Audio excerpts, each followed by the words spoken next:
Umeamkaje asubuhi ya leo mpenzi mtazamaji? Ni matumaini yangu ya kwamba umeweza na kuamka ukiwa salama. Umeweza na kumshukuru Mwenyezi Mungu. Mungu nazidi na kutubariki asubuhi ya leo na siku ya leo. Unjambo na karibu sana katika kipindi cha Manyunyu ya Baraka. Ili mtumishi wa Mwenyezi Mungu ambaye ni Pastor Ruth Sami kutoka kanisa la ABC Katangi akaweze kuendelea na kutuinua kiroho, kutuongezea matumaini kupitia neno la Mwenyezi Mungu, ambapo ninaamini kwamba Roho yake Mtakatifu ambaye sio mwepesi kama sisi binadamu ataweza na kuendelea na kufanya kazi ndani yetu na kuendelea na kutufundisha kiundani kuhusu kile ambacho mtumishi wa Mwenyezi Mungu anaenda kutuletea asubuhi ya leo. Karibu tukaweze na kubarikiwa pamoja. Wapenzi watazamaji wa Undugu TV, naja kwako nikikuamkua kwa salamu hujambo. Nami si jambo. Nimekuja ni kwa ajili ya neno la Mungu. Tuweze kusemezana pamoja, tukumbushane tukijua Roho wa Mungu yuko pale ndiposa aweze kutukumbusha. Tukijua ya kwamba Mungu alikuwa na sababu ya hii neno uweze kulisikiliza. Kwa hivyo ukitazama na kusikiliza ni juu yako ujiulize, Mungu alikuwa anataka nijue nini?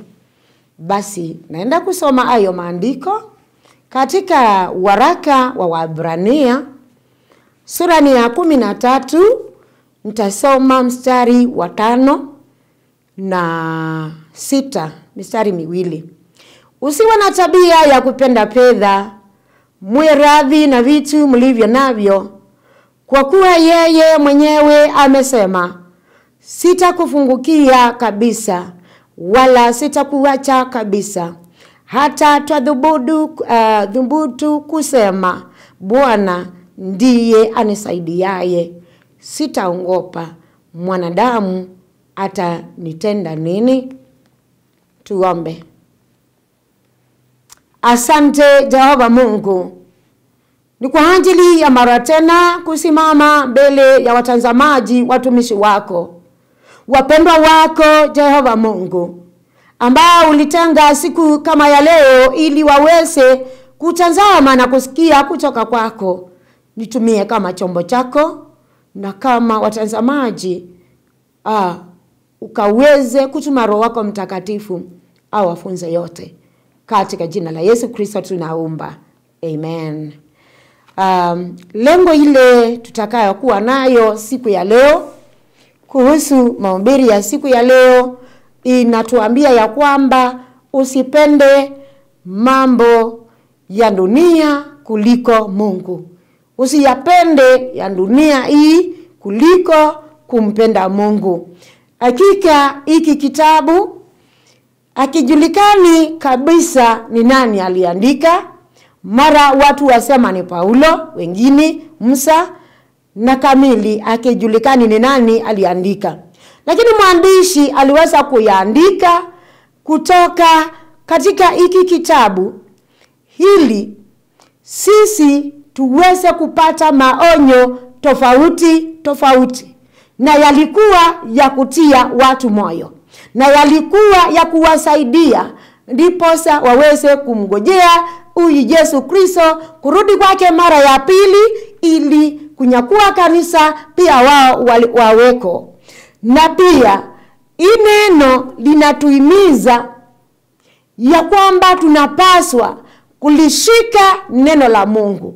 Yaani tuambiwa tushike neno la Mungu, tutimize vile neno linatuambia. Nayo Biblia inasema na hiyo ni dhabihu ama sadaka impendezaye Mungu. Kwa hivyo wewe umoja unafanya Mungu apendezwe unaposikiliza neno la Mungu, unapolitazama likihubiriwa. Wewe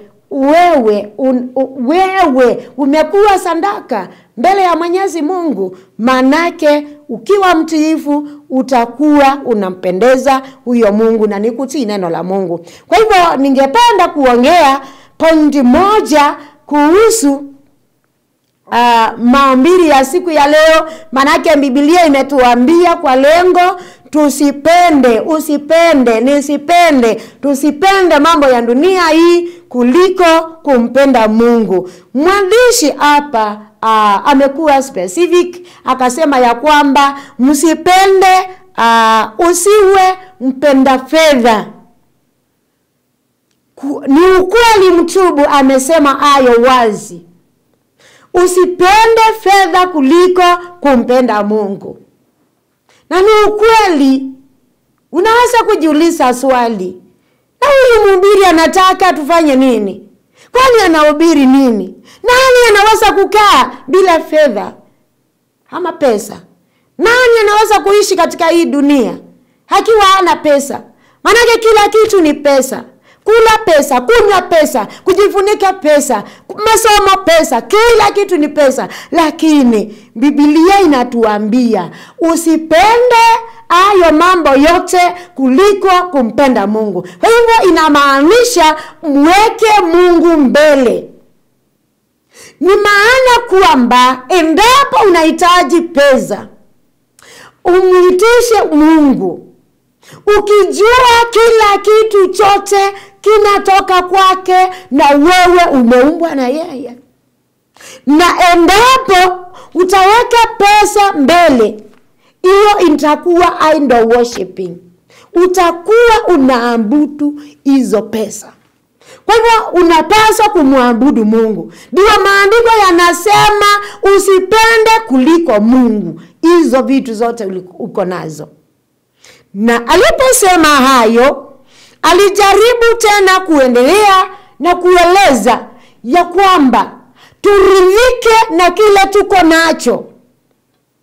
Na pia mwandishi akaandika katika hiki kitabu tu cha Mathayo 5 na mstari wa 19 unasema tusiweke mali yetu humu duniani, mahali ambapo nondo na kutu wako. Kwa hivyo jaribu sana uweke juu mbinguni. Kwa hivyo ikiwa uko na pesa na ikiwa uko na mali yako, na endapo una vyovyote vile uko nazo na ni za dunia hii na zinakufurahisha, usisipende kuliko Mungu mwenyewe. Ridhika na kile uko nacho, ukiweka Mungu mbele. Na tukiendelea na hayo maandiko, Biblia inaongea mambo matatu ambayo ni ya kututia moyo, ambayo ni ya kujua ya kwamba mwenye alisema tusipende fedha kuliko Mungu. Manake fedha ni vitu za dunia hii na hata mali yetu. Kuna maneno matatu nitaenda kuyaongea. Jambo la kwanza, mwandishi aliandika akasema, na tulisema ni maneno ya kututia moyo. Na jambo moja ndilo hili, sitapungukiwa kabisa. Kwa hivyo hata ikiwa ni pesa uko nazo, usihangaike kwenda huku na kule kutafuta pesa na njia ambayo haifai na haipendezi Mwenyezi Mungu. Ridhika na zile uko nazo. Manake Mungu amekuahidi ya kwamba hautafungukiwa hata kamwe. Atatafuta njia yeye mwenyewe za kupata fedha, za kupata hata hiyo mali unahitaji, za kupata chakula. Manake vitu ni nyingi katika ulimwengu huu. Ingawaji amesema na tunaongea kuhusu pesa. Najua kuna mengi, lakini ameongea kuhusu pesa. Manake watu wametoka na wanatafuta pesa na njia nyingine ambazo hasifai, mpaka hata kwenda kuchukua miungu, majini, mazingaumu na vitu zingine ambazo wanachukua ndiposa hata wapendezwe na watu. Kwa hivyo ndugu yangu na dada yangu, hautafungukiwa. kaa na huyo Mungu. Namba 2 ya hapo, wala sitakuacha. Amesema hivyo. Mbona unahangaika? Unatafuta nini? Unapenda nini? Amesema hata kuacha. Kwa hiyo kwa maana atakuwa pamoja naye, atakupatia chochote kile unapata, unahitaji. Mtazamaji, jipa moyo. Na hata ikiwa uko pale na umekaa kama maskini ya Mungu, ujue huyu Mungu ameahidi na ameapa ya kwamba hata kufungukia kwa chochote kile na hata kuacha. Na siku inakuja na siku ipo ambapo atakuinua na utaitwa mbarikiwa. Jambo la 3 na ni ya kumalizia, inasema Bwana ndiye akusaidiaye, ama ni msaidizi wako. Kwa hivyo usipende mambo ya dunia hii.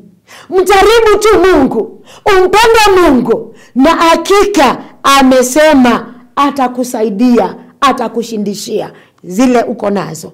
Kwa hivyo usiongope, hata ikiwa utaishiwa namna gani, hata ikiwa watakuita majina. Usiongope mwanadamu, kaa tu na Mungu. Usijaribu hakika kuongopa matushi yao. Kaa na Mungu na neno lake, na huyo Mungu ambaye umeamua kukaa naye, hakika atakubariki na atakupeleka mbele, akikushika mkono na kukuongoza. Kwa hivyo atakufungukia atakamwe. Ningekuwa wewe, ningechagua huyu Mungu ambaye ni mambo yote na ambaye yuko na vitu vyote katika dunia hii. Kwa hivyo tusipende dunia na mambo ya dunia, manake yanapita. Tuchague Mungu, tukae naye atakuwa pamoja nasi na atatuita watoto wake. Tutamuita Mungu wetu na baba yetu. Bwana na alibariki neno lake. Amina. Asante Jehova Mungu. Katika dunia hiyo tunayoishi, jambo kubwa Mungu wetu ni kuhusu fedha. Na watu wanahangaika kwenda huku na kule. Hata wanauana kwa ajili ya pesa. Hata Mungu wetu wapeana hata wengine taraka kwa ajili ya pesa. Wanaachana na njia nyingine sana kwa ajili ya pesa. Msaidie mtazamaji, tusaidie sisi sote, tujue ya kwamba hayo yote ni mambo ya dunia. Tukuchague wewe mwenyewe na tukiwemo hapa duniani. Umesema utatuacha na umesema hakika utatutangulia. Yetu ni tusiongope, tuamue kuishi pamoja nawe. Naomba ukaweze kumfikia mtazamaji, na umbariki na njia ya mwanya sana, na umuinue kiroho penye alikuwa, na umuweke juu, na umtumie kama mtumishi wako. Bwana, tuomba yote na ni kwa ajili ya Yesu Kristo tunaomba na kuamini. Amen. Mbaki salama. Usipende mambo ya dunia kuliko Mungu. Na hapo tukaimizwa kwamba kile ambacho huwa kinaonyesha ama kile ambacho kinaweza kusababisha tukaupenda ulimwengu sana kuliko Mwenyezi Mungu ni kupenda fedha, kupenda pesa. Je, ama mali yako? Ni kipi ambacho umekipenda zaidi? Umekipia kipao mbele ndani ya maisha yako? Ni mali yako ama ni Mungu? Tukumbuke kumpenda Mungu zaidi, maana hizo zote ambazo uko nazo zimetoka kwa huyo Mungu. Huwa ninaona Mwenyezi Mungu wakati mwingine akituchunguza, akituangalia, huwa anashangaa. Mbona tumuombe kila wakati? Mbona tuhudhurie ibada? Tumuitishe kile ambacho tungetaka mbele zake, na wakati ambapo anatubariki tunasahau. Tunaona kwamba tufanye zile kazi zetu. Tunaona kwamba tuko mbisi sana. Tunamsahau kama yupo, kama anafaa kufanyiwa kazi. Tunasahau kabisa. Lakini tunaipa ile kazi yetu kipao mbele, kupenda pesa. Tusije tukawa na hiyo roho, kupenda vitu za dunia kuliko Mwenyezi Mungu. Tukumbuke huyo Mwenyezi Mungu ni yeye alitubariki nazo. Na hiyo neema inaweza na kutolewa juu yetu. Wakati ambapo inatolewa, wakati ambapo baraka zinaenda zikipotea, tunaanza na kuona kwamba mimi nimefanyiwa hiki, mimi nimerongwa. Kumbe wewe mwenyewe ni wewe uliweza na kujiroga. Maana uliweza na kupitisha yoyote mali yako, yani kuzipa tu kipao mbele kuliko kazi ya Mwenyezi Mungu, kuliko Mwenyezi Mungu mwenyewe. Mwenyezi Mungu amekubariki. Mwenyezi Mungu alituahidi kabisa hatutaweza na kupungukiwa. Atakuwa ni wa baraka kwetu, hataweza na kutuacha. Lakini wakati ambapo tunapata yote kutoka kwake, tunamwacha, tunamsahau. Tusije tukapenda ulimwengu kuliko Mwenyezi Mungu mwenyewe. Ninakutakia wakati mwema, siku njema. Tupatane hapo saa 3:30 jioni ili tukaweze kubarikiwa tena kupitia marudio ya hiki kipindi. Shalom.